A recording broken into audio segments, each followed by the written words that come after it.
Hey, hey, hey, it's Krepsyk, and just as promised on the live stream last night, we will be making biscuits and gravy. That's what we're doing. So, really it's classic, it's super easy. It's just classic biscuits and gravy.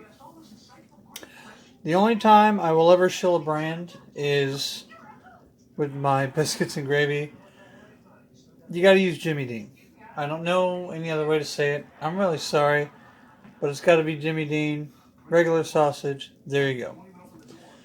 This and the evaporated milk are the only two things that are actually measured in this entire recipe. Everything else is you got to go by eye. I'll try and teach you how to do it. It's pretty nuanced. You got to practice up a little bit, but once you have it down for life. You figure it out. So I've got some flour. How much flour? Doesn't matter. I've got some whole milk. How much whole milk? Doesn't matter. And because I'm terrible at making bread, I just got biscuits. Doesn't matter. You can make your own biscuits. Maybe in a future video, we'll make our own, like butter biscuits or something. But right now, we're just going to go with biscuits out of a can because I'm focusing on making the gravy. So, let's get the sausage on the stove. This is actually going to be one of the shortest videos I ever make, but one of the longest cooking times you're ever going to see. So I'll try and talk about it as we go. I just don't want to spend the whole time watching the gravy get to a certain point, add milk, etc., etc., etc.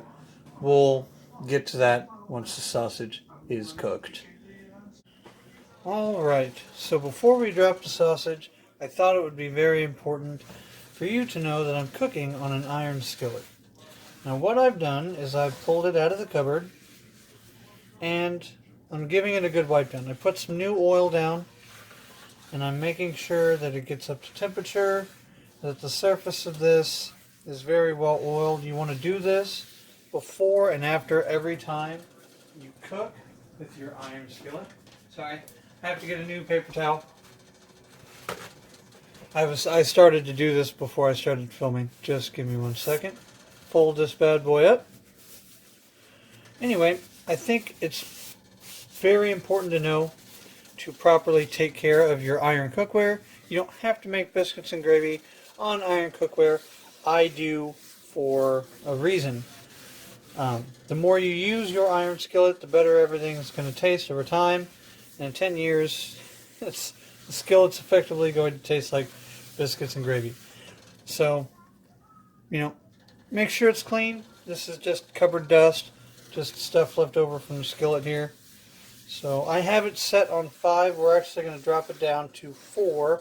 Yes, I'm on an electric stove. So we're going to drop this down to 4. Let this cool a little bit, and then we'll get our sausage dropped. But I just thought it'd be very important for you guys to know, yes, I'm using iron cookware. Yes, I take care of it. Yes, there are videos on YouTube teaching you how to properly store and take care of your iron cookware. If you do that properly, it will serve you well and will make you very delicious food. Alright, let's get the sausage on the stove. Alright, so we've got our sausage down on the pan. I do have this at medium-low, so 4 on electric stove. And you just want to make sure your sausage gets broke up and cooked all the way. I've had times where the Jimmy Dean has actually been too lean. So if you have a little bacon grease or something like that, you can definitely add that to the pan. You don't want to add too much. Bacon grease doesn't have a whole mess of flavors so much as like sausage grease does. But you can add it to make sure your stuff doesn't stick to the pan. I think I added like an actual serving spoon, not serving spoon, but like a cereal spoon worth to the pan. Just to make sure it doesn't stick. Keep it up off the pan. And so what we're going to do, we're going to go ahead and finish the sausage. And when it's cooked, I'll show you how to properly add the flour and all that good stuff. Okay, our sausage is done. Now we're going to get to the absolute most critical point of the gravy making process. So if you look at the bottom of the pan, got a lot of nice oil there. See? Nice oil coating the bottom of the pan. And that's going to cover all your sausage as well, right? So I'm going to make sure, I'm going to double check one more time. Now the sausage is cooked. Yes, it is. Give the pan a shake. Set this guy aside.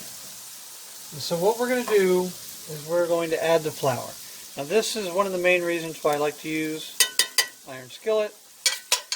So I can scrape it with a spoon, bang it around, not have any issues.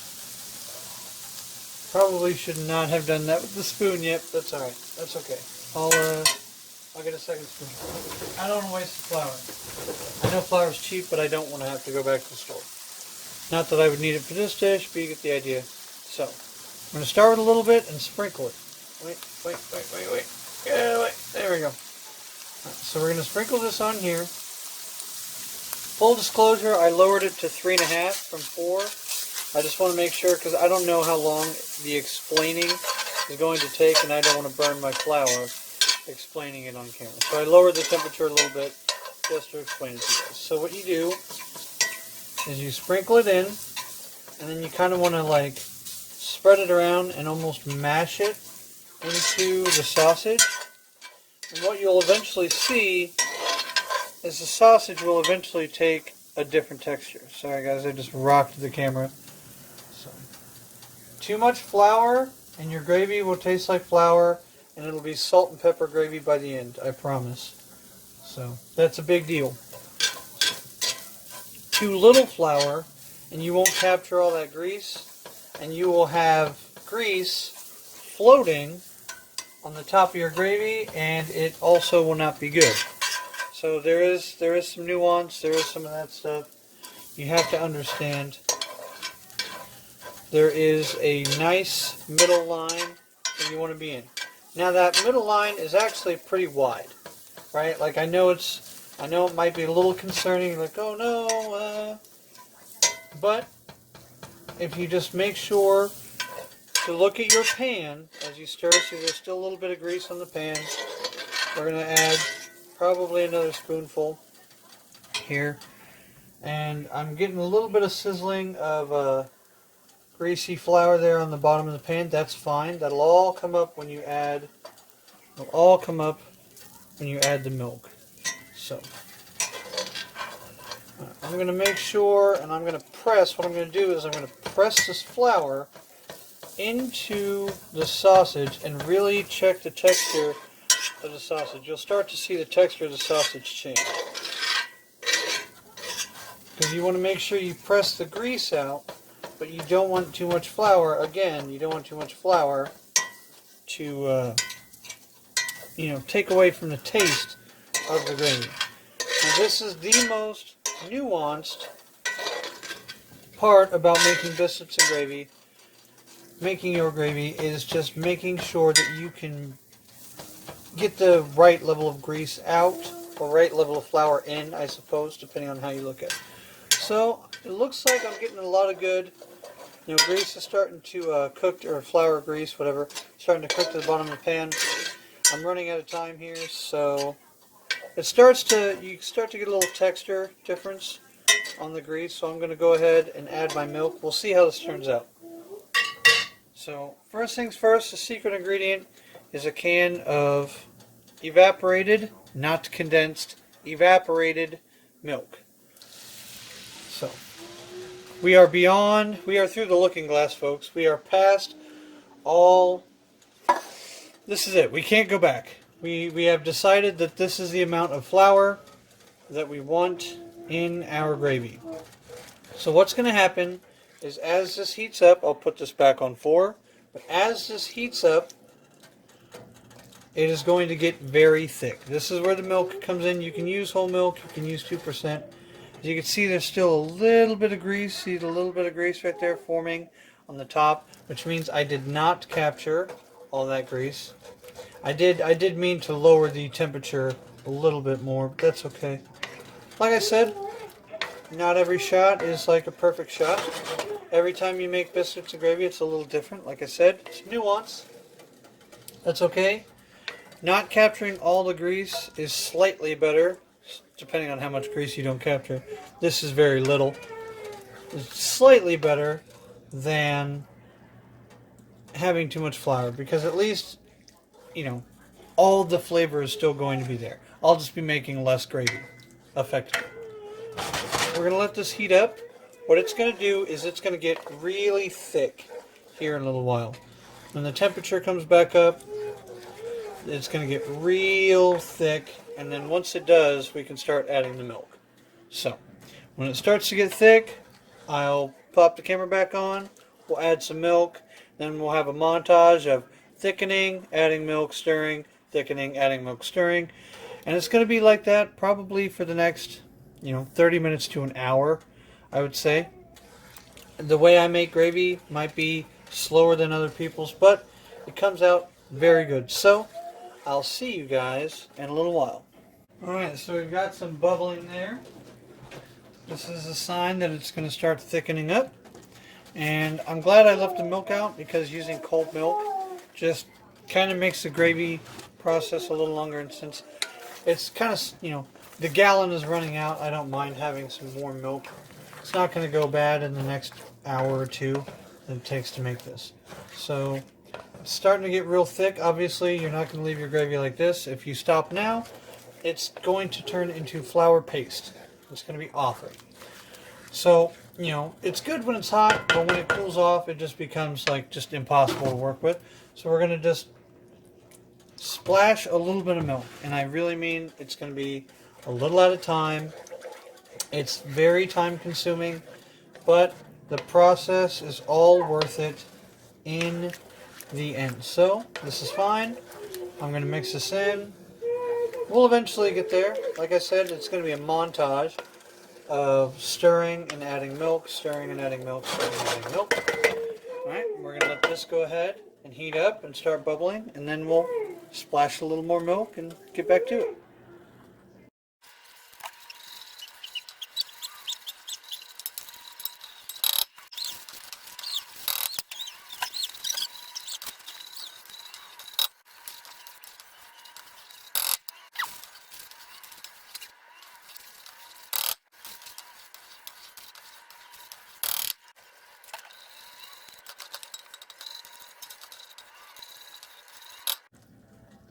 Alright, so it looks like our gravy is not getting any more thick, which is what you want to look for. So when you go to stir it, it'll start to bubble up, like you've seen in the little montage there. And you'll stir it. Sometimes you'll add milk if it's getting thicker, right? And eventually what will happen is it'll kind of level off. And that's what you want to look for. You want to look for that leveling off point. Now, because I only put in 3 spoonfuls of flour, I think. Usually it's around 4 or 5. I feel like just because, video reasons and filming reasons, I kind of missed my window to add that last spoonful or whatever it took. Not that it's not going to affect the gravy now at this stage, but earlier in the stage I said it was critical. It really is critical to pay attention at that stage. So because I think I only got 3 spoonfuls in there, I'm not going to make a large batch. This is not going to get much thicker. So what I'm going to do is I'm going to put it down on 3 and monitor it. And I'm going to go ahead and start the oven for the biscuits. Alright, ladies and gentlemen, the biscuits are done. Oh! They are super duper hot. They just popped out of the oven. But I wanted to give you guys a little show you what it's going to look like when you serve it. I have the wrong kind of serving spoon. Obviously, it's not even a spoon. It's just what I stirred the gravy with. But, I mean, you get the idea, right? So, if you do overflour. So, I underfloured. Let's be real. I turned it down to, I think, 3 while the biscuits are cooking and while I had to prep the pan and everything. And in that 20 minutes, at 3, I think I did add a tad bit more milk, but I did underflour, so I'm going to have less gravy than I normally would. On the other hand, if you overflour, you can always add sage, fennel, thyme, ground pepper, and garlic salt at your taste, season to taste, to kind of get the most flavor out of your gravy, assuming that you overflour. And that's it, folks. It's a long process. It's a delicious process. And once you figure out how to make your gravy, then you can fine-tune how you want to season it after the fact and fine-tune the amount of flour that you're going to add. We got a new burner, so I think 3 is actually a lot more